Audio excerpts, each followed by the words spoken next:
अस्सलाम वालेकुम गाइस, कैसे हैं आप सब। उम्मीद है आप सब फिट फाट और ज़बरदस्त होंगे। तो आज की वीडियो होने वाली है बहुत ही ज़्यादा इंटरेस्टिंग। तो प्लीज़ इंजॉय करने के लिए वीडियो को देखिएगा कंप्लीट, ताकि आ सके आपको बहुत ज़्यादा मज़ा। और अगर आप जानते हो किसी भी सवाल का जवाब तो प्लीज़ कमेंट ज़रूर करिएगा। सवाल नंबर 1, वो कौन सी चीज़ है जो हाथी जितनी भी हो सकती है और चींटी जितनी भी, लेकिन उसका वज़न नहीं होता।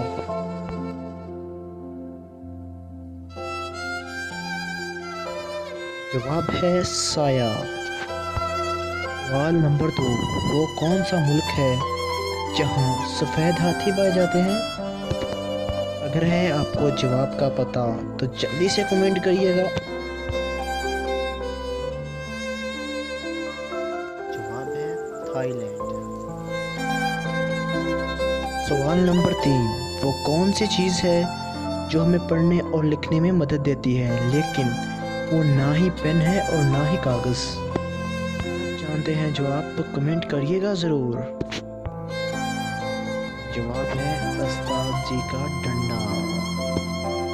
वो कौन सा साल है जिसे उल्टा लिखें या सीधा कोई फ़र्क नहीं पड़ता।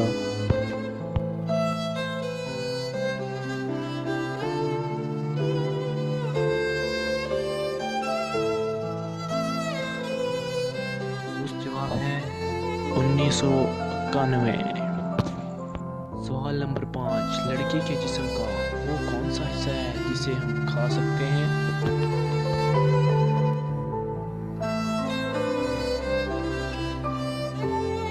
Lady finger.